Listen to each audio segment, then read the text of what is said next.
இந்த பூமியில் ஒவ்வொரு மனிதரும் வாழ வேண்டும். அந்த பூமியில் தனக்கென்று ஒரு இடம் வேண்டும்.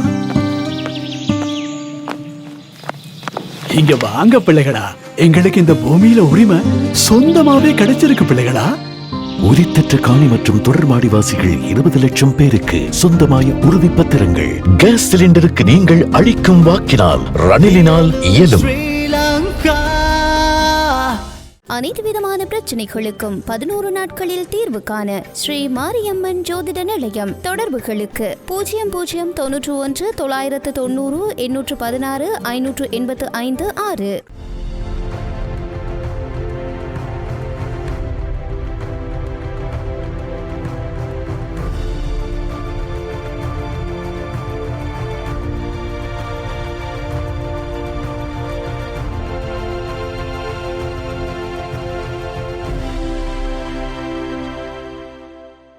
வணக்கம். இது ஐபிசி தமிழின் செய்தி வீச்சு. இன்றைய செய்தி வீச்சிலும் இலங்கை மற்றும் உலக நிலவரங்கள் காத்திருக்கின்றன. இலங்கையில் இடம்பெறப் போவது ஸ்ரீலங்காவின் அரசு தலைவர் தேர்தல் களம் என்றாலும் தமிழ் தேசிய அரசியல் களம் கடந்த சில வாரங்களாகவே இந்த தேர்தலை முன்னிறுத்தி கடுமையாக அதிர்ந்து கொள்கிறது. தமிழர்களின் பொது வேட்பாளர், சுமோ ரக, டக்ளஸ் ரக பாணி தென்னிலங்கை வேட்பாளர்களுக்குரிய நிபந்தனையற்ற ஆதரவு தளம், கஜேந்திரன்களின் தேர்தல் புறக்கணிப்பு என இந்த அதகலங்கள் நீட்சியுறுகின்றன.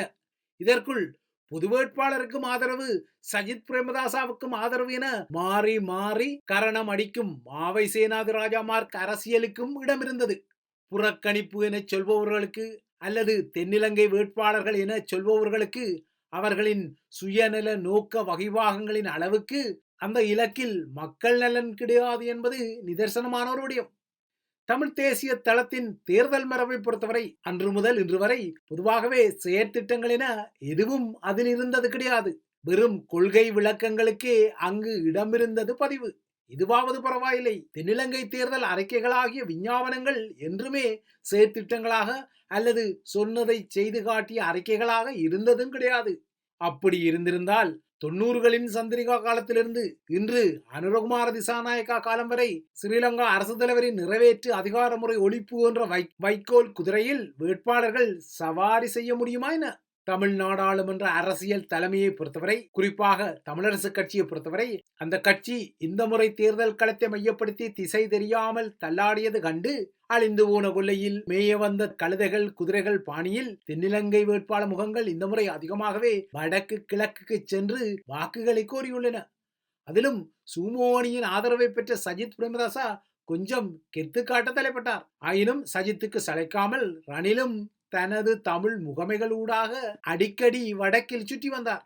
சுமோ அணியின் புரவலர்கள் கொழும்பு, டொரண்டோ ஆகிய நகரங்களிலிருந்து என்னதான் சமூக வலைத்தளங்களிலும் பத்தி எழுத்துக்களிலும் சுமோ நமக, சஜித் நமக என ஆதரவு லாவணி பாடிக்கொண்டாலும் முற்றத்து மல்லிகை இருக்க மாற்றான் தோட்டத்து மல்லிகையைத்தான் சூட வேண்டும் என அடம்பிடிப்பதில் எந்த தர்க்கமும் இல்லை என்பதை தேர்தல் களத்தில் காண முடிகிறது. இன்றைக்கு சில வருடங்களுக்கு முன்னர் வரை தமிழர் தாயகத்தில் தலை நிமிர்ந்து முன்னணியில் நின்ற தமிழரசு கட்சி இன்று சுமந்திர நின்ற அரசியல் முகத்தால் உலக்கை தேர்ந்து உளிப்பிடியாகிய கதைக்கு வந்துவிட்டது. தனது சுயலாபத்துக்காக கட்சியில் உள்ளக போட்டியை ஊதி ஊதி வளர்த்த சுமந்திர தந்திரங்கள் இன்று கட்சியை கடுமையாக பிளந்து அதன் வெறுமையை தமிழ் மக்கள் மத்தியில் வெளிச்சம் போட வைத்துள்ளது. இவ்வாறான ஒரு பலவீன நிலையில்தான் சஜித் பிரேமதாசாவுக்கு தமிழர்களின் முற்றத்திலிருந்து அபரிமிதமான வாக்குகளை பெற்றுக் கொடுக்க போவதான கதையை அந்த அணி உச்சாடனம் செய்து கொள்கிறது. இப்போது இந்த அணிக்கு பொது வேட்பாளருக்கு உள்ளூர் மற்றும் புகலிட தேசங்களில் இருந்து வரும் ஆதரவு ஓரளவு புலியை கரைக்கத்தான் செய்கிறது. அந்த வகையில் சுமந்திரனின் சஜித் ஆதரவு நிலைப்பாட்டை நிராகரித்துள்ள தமிழரசு கட்சியின் பிரித்தானிய கிளை அரியநேத்திரனுக்குரிய ஆதரவை வெளியிட்டுள்ளது. நாளை தமிழ் தேசிய அமைப்புகளால் லண்டனில் அரியநேத்திரனுக்கு ஆதரவளித்து ஊர்தி பயணம் ஒன்று ஏற்பாடு செய்யப்பட்டுள்ள நிலையில் தமிழரசு கட்சியின் பிரித்தானிய கிளையின் ஆதரவும் வெளிப்படுத்தப்பட்டுள்ளது. பிரித்தானியா மட்டுமல்ல, கனடா, பிரான்ஸ் உட்பட்ட நாடுகளில் உள்ள தமிழ் அமைப்புகள் தற்போது அரியநேத்திரனுக்கு ஆதரவளித்துள்ளன. பரிசில் தமிழ் மக்கள் ஒன்று கூடும் பகுதிகளில் உள்ள வணிக நிலையங்களிலும் பொது இடங்களிலும் தமிழ் அமைப்புகளின் சார்பாக அரியநேந்திரனுக்கு ஆதரவு கோரி சுவரொட்டிகள் ஒட்டப்பட்டதை காண முடிகிறது.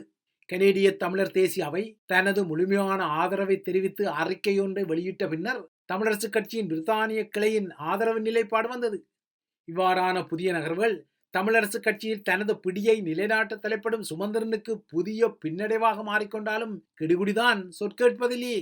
புலம்பெயர் தமிழமைப்புகள் தமிழரசு கட்சியின் உறுப்பினர் சுமந்திரன் மீதான விசனத்தை வலுப்படுத்தியுள்ள நிலையில் தமிழர் தாயத்தின் முன்னேற்றம் குறித்து சிந்தனை கொண்ட தொழில் அதிபரும் ஐபிசி தமிழ் குழுமத்தின் தலைவருமான கந்தையா பாஸ்கரனும் சுமோவின் எதேச்சாதிகாரம் குறித்த விசனத்தை கராராக வெளிப்படுத்தியுள்ளார். தமிழர் தாயகம் தற்போது அரசியல் கட்டமைப்பில்லாத கையறு நிலையில் இருப்பதற்கு சுமந்திரனே காரணம் என குற்றஞ்சாட்டிய அவர் தமிழ் பொது வேட்பாளர் விடயத்தில் சுமந்திரன் காட்டிய எதிர்ப்பும் விமர்சனமுமே மக்கள் அரியநேந்திரனை தற்போது ஆதரிப்பதற்கு முக்கியமான காரணமாக அமைந்துள்ளதாகவும் சுட்டிக்காட்டினார். இவ்வாறான இடித்துரைப்புகள் எல்லாம் உள்ளூர் மற்றும் உலக அரங்கிலிருந்து வந்தாலும் முதலையும் மூர்க்கனும் கொண்டது விடேல் என சுமு அணியும் சஜித் ஆதரவு நிலை விடேல் என நிற்கிறது. ஸ்ரீலங்காவின் முதன்மை தலையாரி தேர்தல் களத்தில் நிற்கும் ரணில் மற்றும் அனுரகுமார போன்ற வேட்பாளர்களுடன் ஒப்பீடு செய்யும் போது சஜித் பிரேமதாசா ஒரு பலவீனமான தலைவர் என்பதை மறுத்துக் கொள்ள முடியாது. இன்றைக்கு 35 வருடங்களுக்கு முன்னர் இந்தோ ஸ்ரீலங்கா ஒப்பந்தம் எனப்படும் இலங்கை இந்திய ஒப்பந்தத்தையும் மாகாண சபை முறையையும் எதிர்த்த பிரேமதாசாவின் உயிரியல் சக அரசியல் வாரிசு சஜித்தை தமிழர்கள் அரசியல் ரீதியாக ஆறத் தழுவிக்கொள்ள சிறப்பான காரணங்கள் எதுவும் இல்லை. சிங்கள மகா ஜனதாவின் அடித்தட்டு மக்களுக்கு வேண்டுமானால் பனிஸ்மாமே பிரேமதாசாவின் பல திட்டங்கள் உதவி இருக்கக்கூடும். ஆனால் தமிழ் மக்களுக்கு ரணசிங்க பிரேமதாசாவால் அழிவுகள் தான் வந்தனவே தவிர ஆக்கபூர்வமான விடயங்கள் வரவே இல்லை. அன்று மாகாண சபைகளுக்குரிய அதிகாரங்களை பிடுங்கும் தில்லாலங்கடித்தனத்தை ஆரம்பித்து வைத்த தந்தையின் தனியனான சஜித் பிரேமதாசா இப்போது பிரேமதாசாவின் கொள்கைகளையும் தான் பின்பற்றப் போவதாகவும் கூறிக்கொள்கிறார். தமிழ் மக்களுக்கு 13 என்றும் கூறுகிறார். ஆனால் இதே சஜித் ஜெகப்பாலனை எனப்படும் நல்லாட்சி காலத்தில் புதிய அரசியலமைப்பை மையப்படுத்தி கொழும்பில் ஒரு தங்கனத்துவ மாற்றம் இடம்பெற்ற போது மாகாண சபை முறைக்கு மேல் தமிழர்களுக்கு அதிகாரம் கூடாதென கராராக நின்ற ஒரு தலைவராகவும் சஜித் பிரேமதாசா பதிவாகிக் கொள்கிறார். இப்போது அதே சஜித் பிரேமதாசா முழுமையான 13 என கூறுவது தமிழர்களின் வாக்குகளுக்கான ஒரு தந்திரோபாயம் என்பது நிதர்சனம். சுமு அணி இப்போது சஜித்தாய நமக என்றாலும் வடக்கு கிழக்கில் 1000 விகாரைகளை புனரமைக்க நிதி ஒதுக்கிய சஜித்திடம் அதிகாரம் வந்தால் என்ன நடக்கும் என்பதை தமிழ் மக்கள் அறியாதவர்கள் அல்ல. ஆயினும் இதே சஜித் 2019 பேட்மேனாக டெர்மினேட்டர் கோட்டாபாயவுக்கு எதிராக நின்றபோது வடக்கு கிழக்கில் உள்ள கணிசமான தமிழர்கள் அவருக்கு வாக்களித்துக் கொண்டார்கள்.